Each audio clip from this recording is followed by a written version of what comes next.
ماں باپ کی نیکیوں کی برکت بھی اولاد کو ملتی ہے۔ کیا قرآن میں تم نے نہیں پڑھا سورۃ الکہف میں کہ یتیم بچوں کا مال دیوار میں دفن تھا، تو اللہ نے جناب خضر اور جناب موسیٰ کو حکم دیا کہ دیوار تعمیر کرو۔ کیوں؟ ان یتیم بچوں کی نیکی کیا تھی؟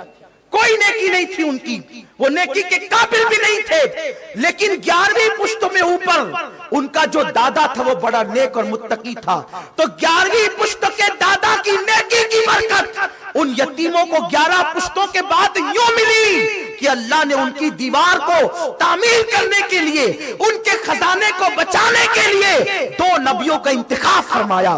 کیا نبی کا کام ہوتا ہے گارا اٹھانا؟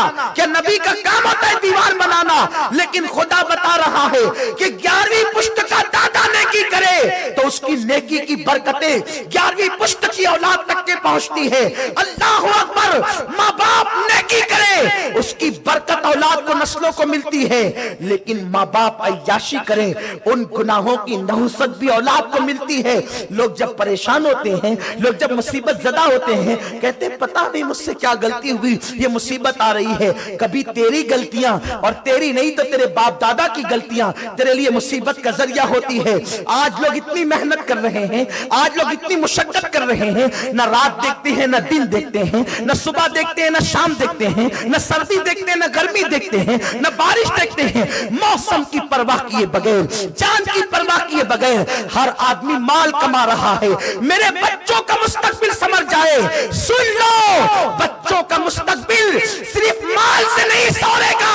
اپنے آپ کو پاک دامن بناؤ۔ اگر تم نے مال کما لیا اور عیاشی کرتے رہے تو مال کے بعد بھی تمہاری نسلیں سسکتی رہے گی، اور اگر تم پاک دامن رہے انشاءاللہ مال رہے یا نہ رہے تمہاری اولاد سکون کی زندگی گزارے گی، اطمینان کی زندگی گزارے گی۔ عرض یہ کر رہا تھا تیمور سے لے کر بہادر شاہ ظفر تک کے ایک سلسلہ ہے بادشاہوں کا، اکثر مجرم تھے، اکثر عیاش تھے، اس طریقے کے کام انہوں نے کیے۔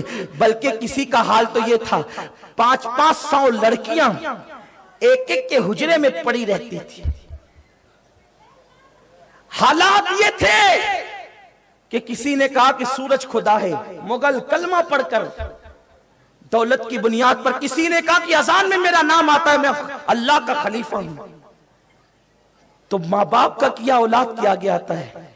پھر بہادر شاہ ظفر پر وہ وقت آیا کہ بہادر شاہ نیک تھا، لیکن اس کے باوجود قدرت نے اس کے باپ داداؤں کے کرتوت کا نتیجہ اس کو یہ دکھایا کہ بہادر شاہ کی حکومت کو جب زوال آیا تو بہادر شاہ کو انگریزوں نے جیل میں ڈالا۔ دوسری صبح کو بہادر شاہ ظفر نے کہا مجھے صبح کے وقت ناشتے کی عادت ہے، تو اس وقت تو انگریزوں نے کہا ٹھیک ہے ابھی ناشتہ آتا ہے۔ جب تشت میں، خوبصورت تشت میں ایک کپڑا ڈھانک کر کے ناشتہ لایا گیا تو بہادر شاہ نے بہت شوق سے کپڑا ہٹایا ناشتے کے لیے، تو کیا دیکھا اس کے 2 بیٹوں کے ابلے ہوئے سر اس تشت کے اندر رکھے ہوئے تھے۔ اس وقت بہادر شاہ ظفر نے کہا تھا اگر میرے باپ داداؤں نے پاپ نہ کیے ہوتے تو شاید مجھے یہ دن دیکھنا نصیب نہ ہوتے۔